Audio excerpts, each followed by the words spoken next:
जो वास्तव में ईश्वर को चाहते हैं उनके पास वे अवश्य आएंगे। ईश्वर को धोखा देना असंभव है, क्योंकि वे आपके विचारों के ठीक पीछे बैठे हैं और जानते हैं कि आप क्या सोच रहे हैं और किस वस्तु की इच्छा कर रहे हैं।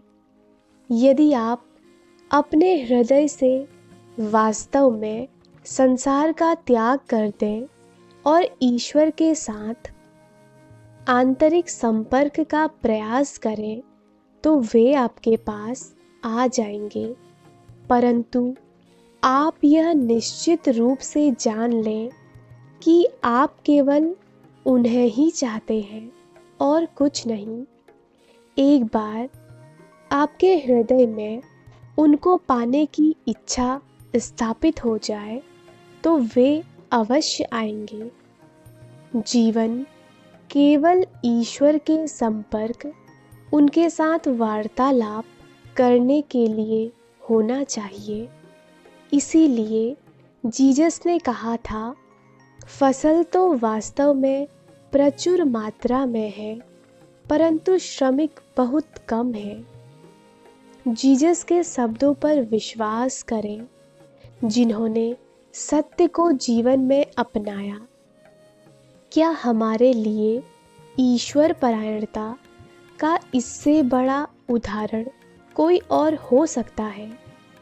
जब उन्होंने कहा था, परमपिता उन्हें क्षमा कर देना, क्योंकि वे नहीं जानते कि वे क्या कर रहे हैं। प्रत्येक व्यक्ति दूसरे की अपेक्षा अधिक धन चाहता है, और जब उसके पास वह आ जाता है तो वह संतुष्ट नहीं होता, क्योंकि वह पाता है कि अभी भी किसी अन्य व्यक्ति के पास इससे अधिक धन है। लोग दुखों के पागल खाने में रहते हैं, जो उनकी अपनी ही इच्छाओं से बनाया हुआ है। जो कुछ भी आपके पास है उसी से संतुष्ट होना सीखें। अमेरिका के सामान्य व्यक्ति के पास यूरोप अथवा भारत या किसी अन्य देश के सामान्य व्यक्ति से अधिक धन है, फिर भी वह प्रसन्न नहीं है। वह परेशानियों और चिंताओं से जल रहा है। ईश्वर का मार्ग सरलतम मार्ग है।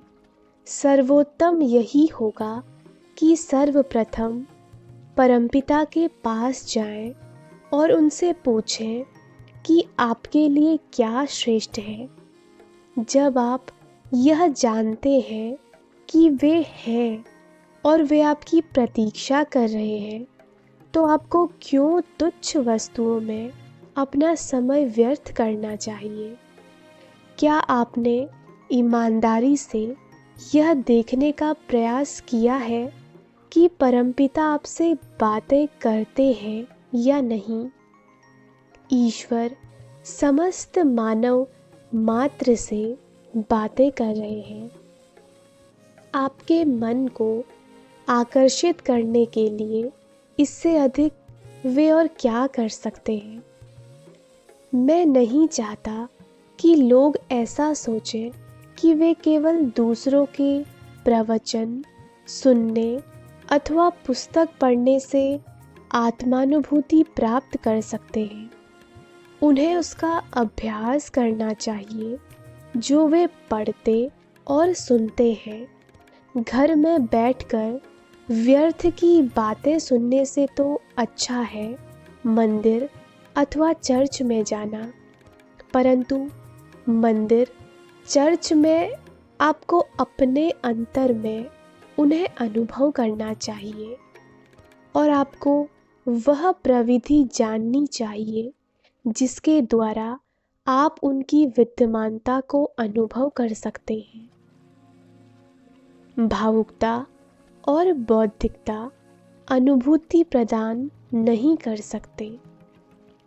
जब आप ईश्वर के समक्ष स्वयं को पूर्ण रूप से अर्पित कर देते हैं। जब आप अपने स्वार्थ हेतु प्रार्थना करने के लिए कदापि प्रलोभित नहीं होते और जब आप आश्वस्त हैं कि ईश्वर आपका प्राण है, आपकी आत्मा है और अन्य सब कुछ है, तब आप मुक्त हैं।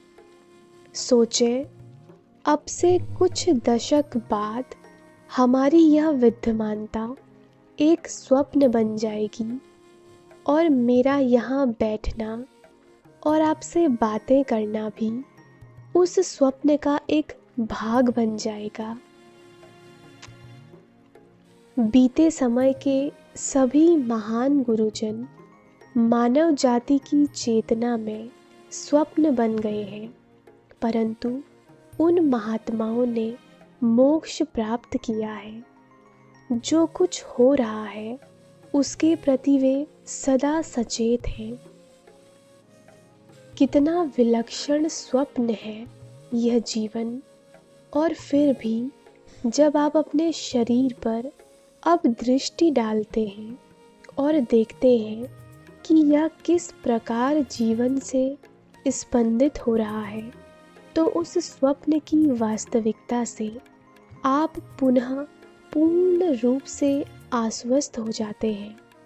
आप सोचते हैं कि यह अथवा वह वस्तु मिल जाने पर आप प्रसन्न हो सकते हैं, लेकिन चाहे कितनी भी आपकी इच्छाएं संतुष्ट हो जाएं, आपको उनके द्वारा प्रसन्नता कदापि नहीं मिल पाएगी।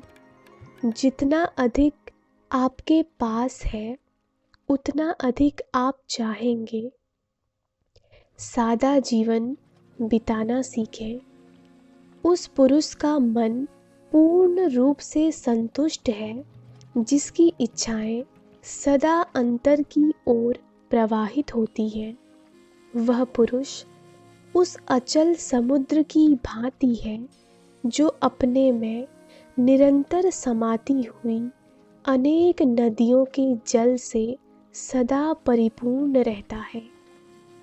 वह मुनि नहीं है जो अपने शांति रूपी सरोवर में इच्छा रूपी छेद कर देता है और जल को निकल जाने देता है।